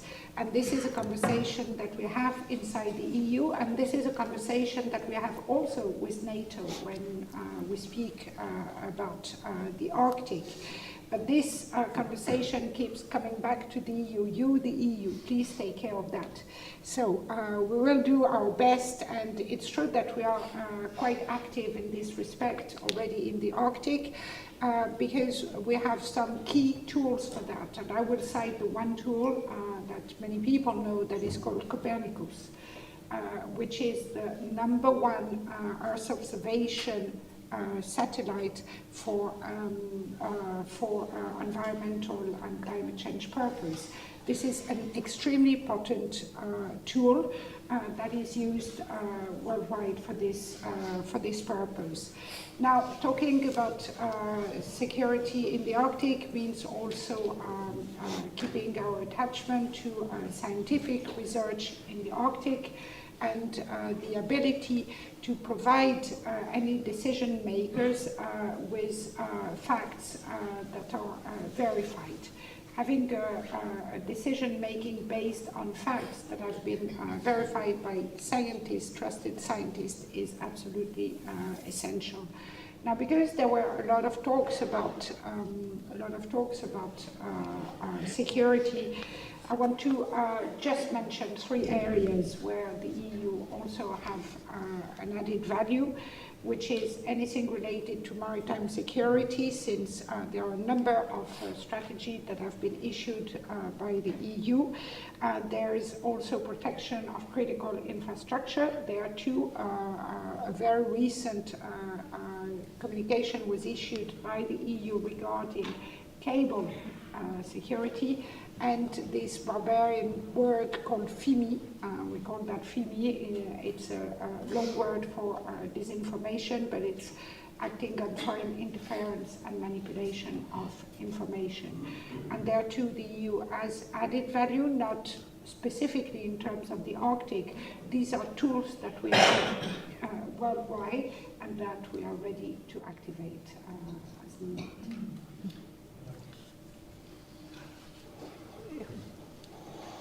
We öll að tala herra. Sorry for the Icelandic. I want to continue with the Arctic point, Bergdís, because you are one of our most experienced ambassadors and are now Arctic ambassador. The Arctic Council, it's still technically in session, but for the past 3 years, for obvious reasons, the sort of cooperation and perhaps its effectiveness hasn't been the same after Russia. Yeah. No, you're absolutely right, and thank you for turning the. Do you hear me like this? No. Okay. Okay, I'll use this. No, thank you, Raquel, for kind of pointing the light that the Arctic Council, even if the Arctic Council is not supposed to talk about security issues, as we know, but it has. Of course, the work it does on climate issues. And the climate, as both Eric and Claude have mentioned, has security implications. So I think it's of course detrimental to the livelihoods of the 4 million people living in the Arctic that the Arctic Council is not functioning as it used to. I mean, we've been talking so much about security. We were talking about maritime security yesterday. I'm looking at Þórunn Hafstein, so the issue with the Arctic Council is that as with everything that we are discussing here today, that the brutal invasion of Russia into Ukraine has totally changed the way we think about our own security and security in Europe. And it has implications for everything and implications for the work in the Arctic Council as well. And we are, of course, not working with Russia. We're not sitting down with Russia. But during the Norwegian chairmanship of the Arctic Council, we did decide to allow Russian scientists to participate in the work of the Council. But these are all, kind of online meetings. Mm-hmm. So that this important work could continue. Because, I mean, the threats in the Arctic are, of course, Russia. Is Russia's military built-up and capabilities in the Arctic, which is worrying for the whole of Europe. And it's also what seems to be a growing cooperation between Russia and China, which we can maybe discuss further. But the most imminent threat to the lives and livelihood of the peoples living in the Arctic is the climate crisis. And because of the war in Ukraine and because security and defense issues have overtaken the Arctic agenda, sort of the climate crisis is somewhere now in the shadows, but it's still, working its it's still having implications for the lives of the people. And some of you have traveled to far away places, remote places, be it in Canada, the US, or Greenland, where, for example, the food security of the people is in danger because planes cannot land with resources and so on and so forth. So, if you would ask me today what is the greatest security threat in the Arctic, it's the climate crisis. Yeah. If you could just hand it to Roy, Lieutenant Colonel. You, you're a NATO liaison to Iceland from Joint Command Force Brunsum. You're also a Norwegian, and so you bring all that to the table. What is your assessment on what is can you there are obvious threats, but is there anything that we haven't listed and pointed out so far? I think probably I will live up to the expectations for a man in a uniform, and say that among many wise words of wisdom and sayings, most of us are well known with better safe than sorry. And when we are talking about security and defense, from a purely military point of view, we can never get enough. Be it infrastructure, be it cooperation, be it systems, weapons, etc., because that's within our backbone to prepare for the worst. That's our job.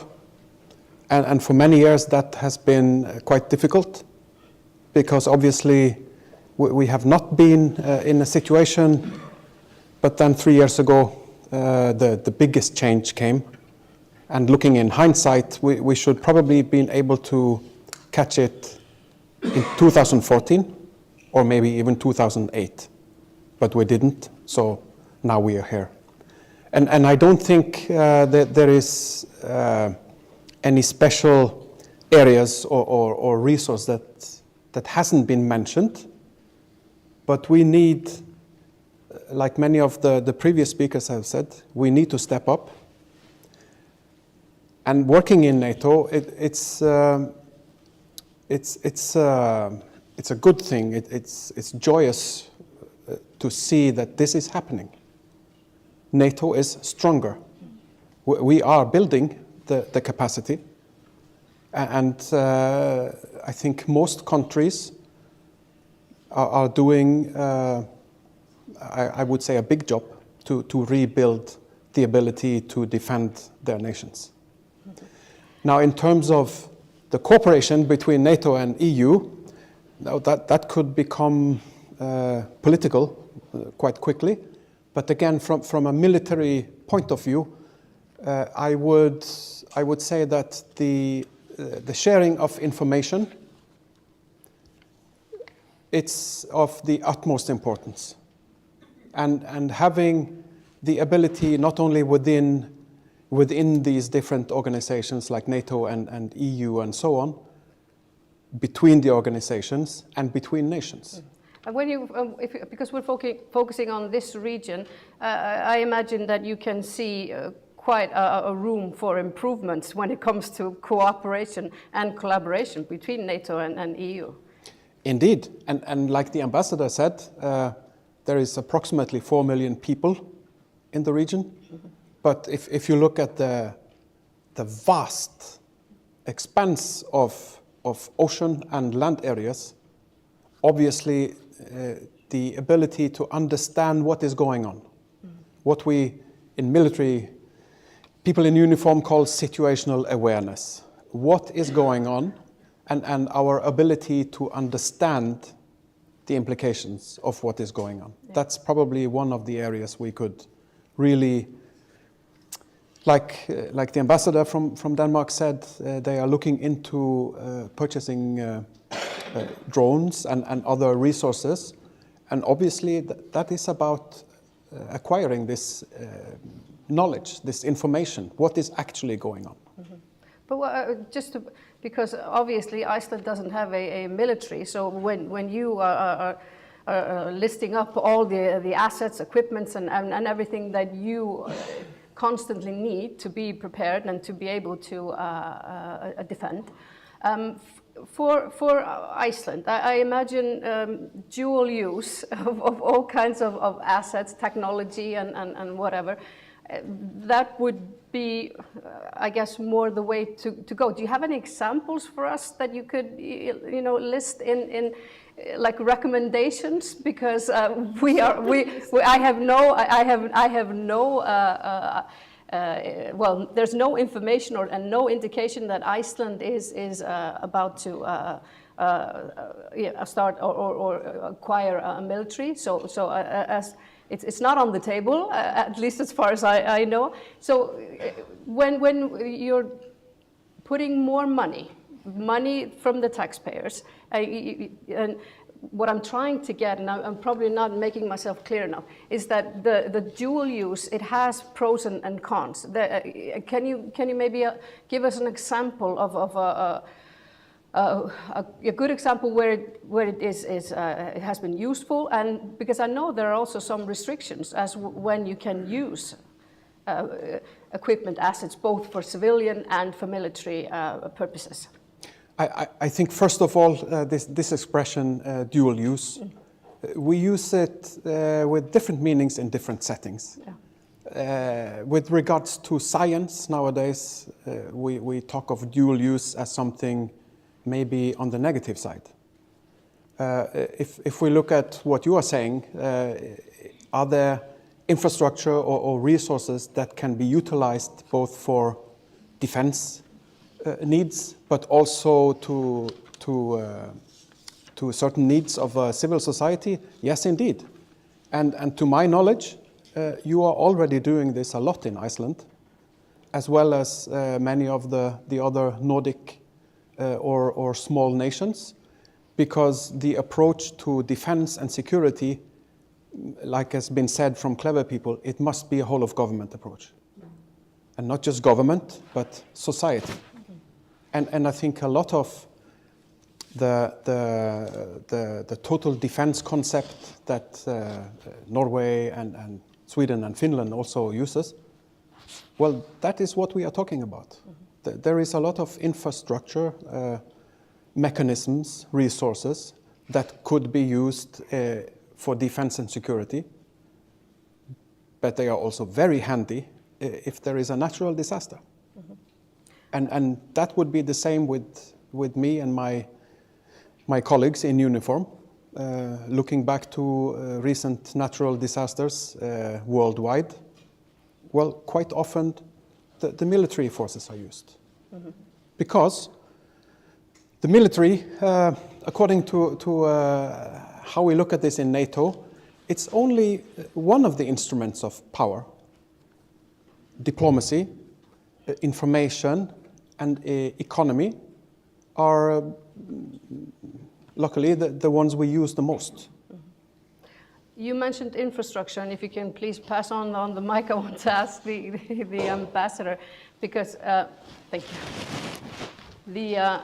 The infrastructure. I mean, there are critical infrastructure, and I think that's a topic here in Iceland that we can easily relate to, because you don't always need an external threat.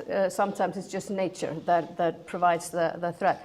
What I want to ask you is that what steps should and could be taken by NATO and the EU to protect and strengthen the security of critical infrastructure, and earlier somebody mentioned the underwater cables, pipelines, energy extraction, and shipping routes in light of their growing importance, strategic importance.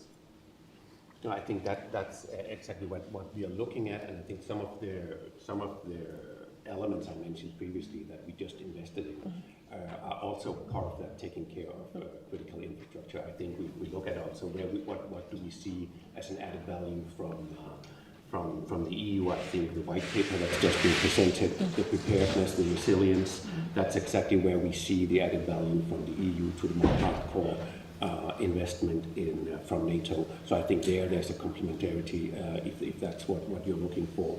But then also to say we're very much aware of the critical infrastructure. One of the things that we've also done recently is 3 new airports in Greenland, which also pays into the critical infrastructure.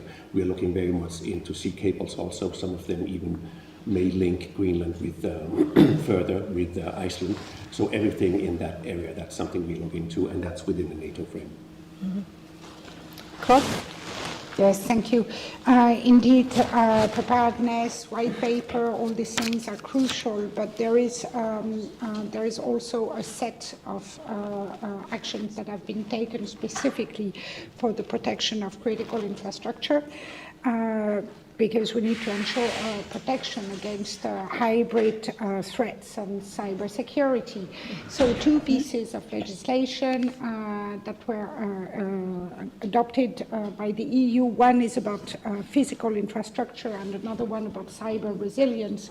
And since we are talking about Iceland, and we are in Iceland, which is a member of the European Economic Area, which takes on board some pieces of legislation and transpose them into its own legislation. These are 2 pieces of legislation that are crucial to be taken on board to act jointly on resilience of the critical infrastructure. There are also more operational actions that have been taken by the EU to support operators in the energy sector. The energy sector, as we said, is a crucial area where we see what is the resilience of a society. And some stress tests have been conducted with the support of the European Union to test exactly what is the preparation and what needs to be the preparation to, in case the energy sector would be under attack. And then there is the cables and the undersea cables. So there again, a joint communication was adopted in February about undersea cables to increase the resilience of these undersea cables.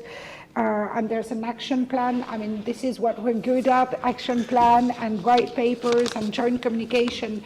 But we're working on operationalizing it and having the Solidarity Act between member states. And that's where a partner country which is closely associated to the EU, like Iceland, can consider whether it wants to be taken on board and whether it wants to be associated to such action, and what Iceland would have to bring also to this conversation, because yesterday at the conference that Bergdís mentioned, which was, I don't know if it was about maritime security or all things maritime, for a country like Iceland, which is surrounded by sea, everything has to do with maritime. It is absolutely critical to have, what you called, Colonel, the situational awareness here. It's maritime domain awareness, ability to know what is happening on the sea, under the sea, and ability to react fast. And a lot was said yesterday about fiber cables and how rapidly you can spot an attack on fiber cables, and how rapidly you can intervene to protect them and repair them. Okay. Bergdís, is Iceland fully making use of all the resources from cooperation, whether it be EU or NATO? Because as Jonas told us earlier, a lot of things have been happening in the past 3 years, but this is a very vast area with a small population, and it could become critical. So how do you assess our ability to strengthen our defenses? Well, I mean, strengthening our defenses is through, of course, our NATO membership and our defense agreement with the US. But what we have been doing in the last 10, 15 years or so, and Jonas has been actively working on this, is just increasing cooperation, coordination, not only with neighboring countries. I mean, you mentioned, Erik, the growing and very intensified cooperation that is between the Nordic countries. There is very much the same has been developing through what we call NP8, or the Nordic and the Baltic states. Close cooperation with Canada, with US, and with the European Union, of course. So this intensified cooperation, coordination, sharing of information has made us much stronger than we were before. Made us also, we have taken initiatives. We are sort of our own master, so to speak, in this cooperation with our allies. And I want to mention, because I think a lot of the people in this room, and I'm also included in this. I was in Brussels last week, which is maybe not newsworthy, but I had not been to EU meetings for 10 years or so. And it was striking. We had meetings with both the EAS, but also with the Commission and the Council. And we had not expected this, but security and defense was what we were discussing. I mean, the urgency of Europe doing more, of Europe stepping up, of the horrific war in Ukraine has just totally changed everything. And it will have more implications for our cooperation with the European Union. And I like this, what you were saying about the mother and a father, NATO and the European Union. And at least when I was working at NATO, it was not a very happy marriage, I can tell you. But it seems like you were saying, Jean-Pierre, that now it's like hand in glove, the cooperation between the European Union and NATO, which I think will have very positive implications for security in Europe. And that then means everything, means hard security and soft security. And where I think for us, the cooperation with the European Union, it's so important, the upholding of international law when it comes to the Arctic UNCLOS. And because all these sort of the cyber threats, the hybrid threats, what they are doing is undermining our values, undermining our democracy, making, undermining our government. So it's really important that we cooperate closely on that. Yeah. And I think that's the most important issue we can cooperate on. Mm-hmm. Time is running out, and like I promised everyone, we would, of course, talk about Greenland and the recent shift in US policy. I am Lieutenant Colonel Roy. I'm going to start with you. Well, obviously, the ambassador is going to weigh heavily in on this, because before we go into the political aspect of it, the US has a base in Greenland. And well, according to everything, the bilateral agreements, they give them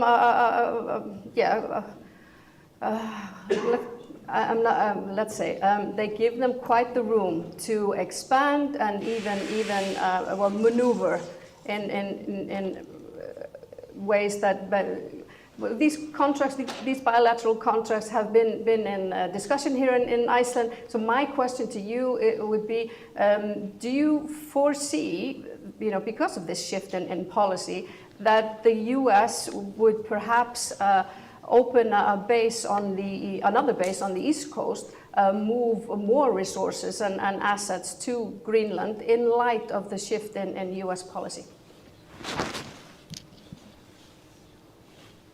Now, this is quite hard to answer from a military point of view. I would say that as far as I know of the agreement between US and the Kingdom of Denmark with Greenland, I'm not sure if there is a need to acquire it if one would want more bases or to expand the existing bases.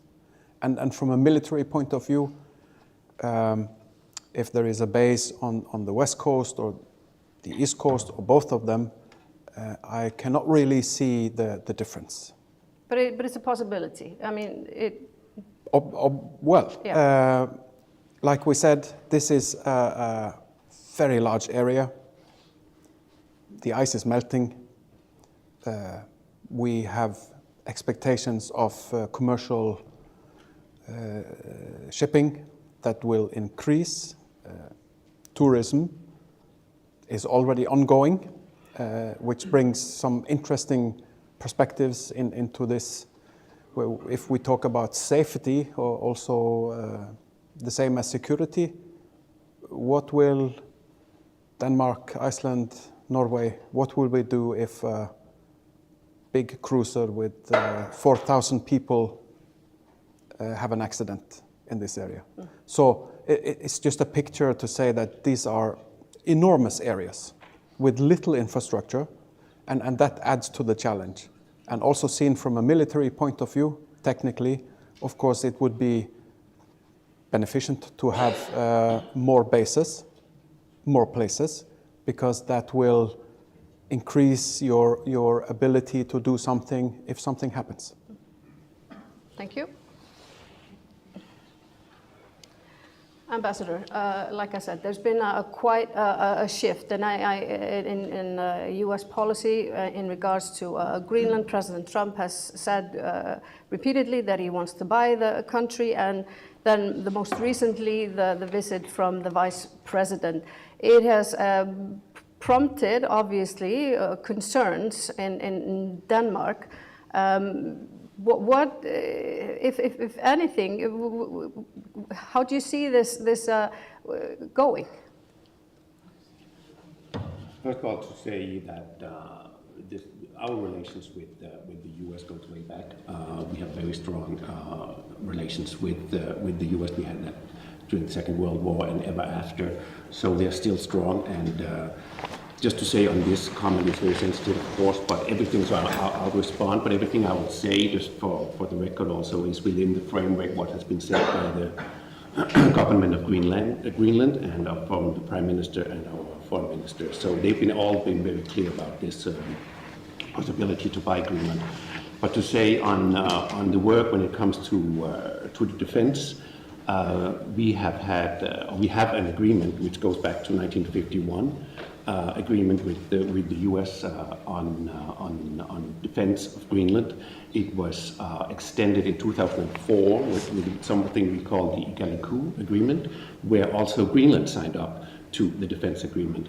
And I think one thing which our foreign minister has been very clear about, he also put out a video a few days ago saying that it's important to be aware that agreement is dynamic. So to comment on your question whether you got further bases, in 1945, the U.S. had 17 bases in Greenland, 11 weather stations. And if they were interested in having further bases also in East Greenland, we would have a dialogue with them and we would be positive to it. So I think from all our government has said, we are very open to that. Also the Greenlandic government has said that. So we are open to further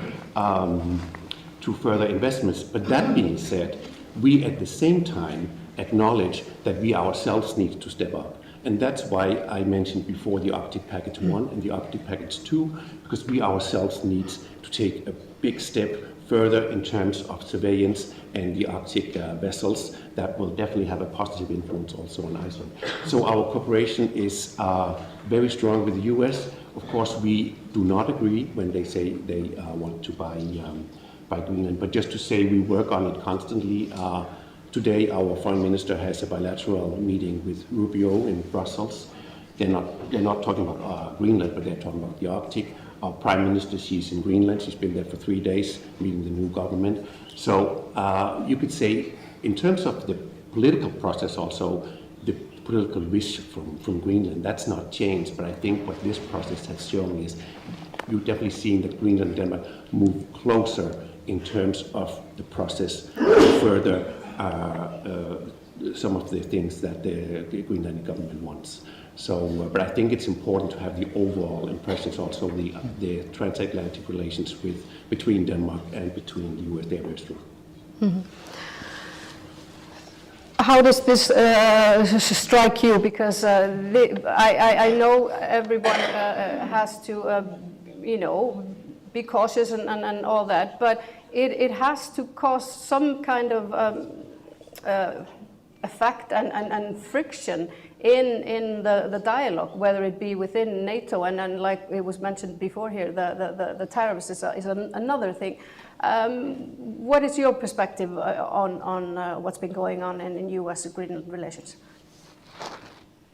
Oh, I will be very short because we fully associate ourselves with the statements that have been made by the government of Denmark and also by the government of Greenland.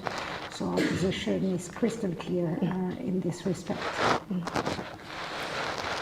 Bergdís, do you see, is it too soon to predict if this is going to alter the dialogue within NATO, between members, states with allied members? Yes, it's too early. I mean, we are still on the page. Our relationship with the US is very important. We have, as Eric said, long-standing relations. It's based on mutual trust. We have been an independent country for more than 80 years. The US was the first country to acknowledge our independence, and we just need to stay on that page unless, until something happens. We, of course, have our contingency planning, but yes, the official version is, our relations with the US are very good, and have actually never been better. And I think Jonas was referring to that our relationship, our cooperation when it comes to security and defense has never been deeper and as much as on an equal footing as it is today and there was days. Do you have anything to add, Roy? Otherwise, we'll go to questions if there are any. But please, if you. So, do we have any questions? No? Yes, there's one up there.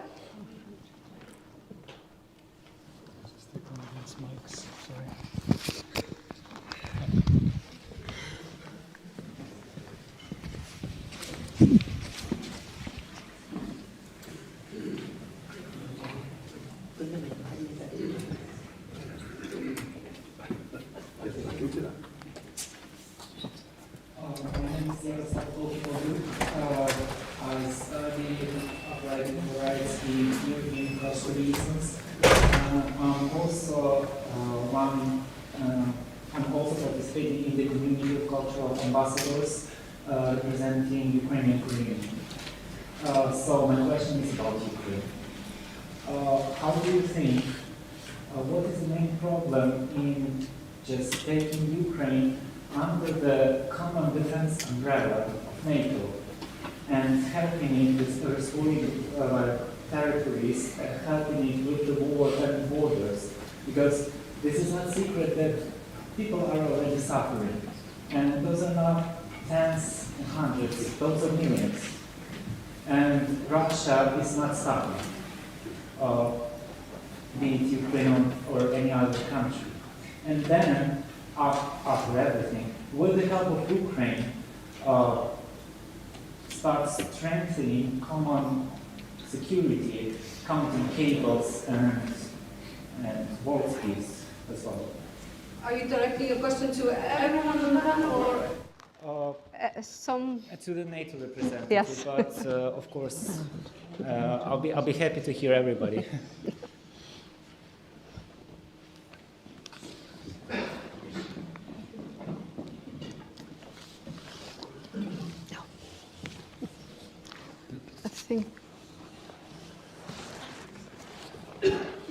Sir, thank you for your question. And again, I think I need to clarify my role, because as a military liaison officer to the government of Iceland, I can answer that from a military technical point of view.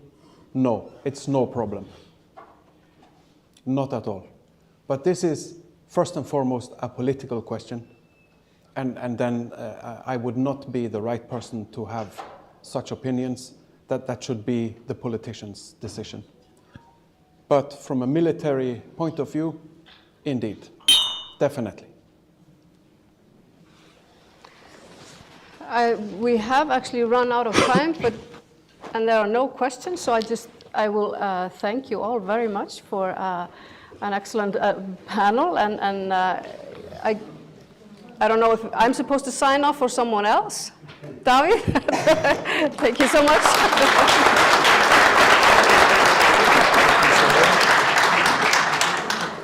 Yes, we have now come to the end of our agenda, closing remarks.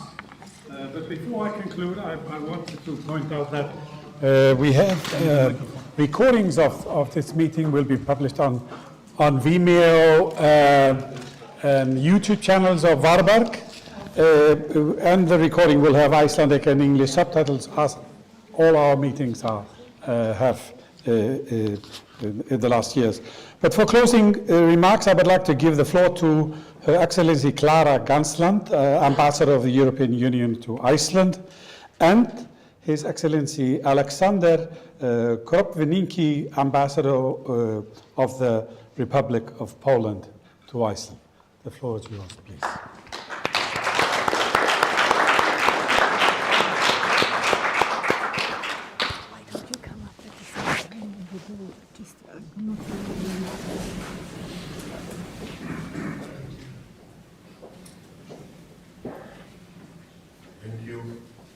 Thank you to all who helped organizing this wonderful event, who attended it. Thank you to everybody for being here. Guys, the feeling of security is over, and we need to get well prepared quickly for any situation that may happen. And we shall overcome while being well prepared. We shall overcome together. We shall overcome united. Thank you.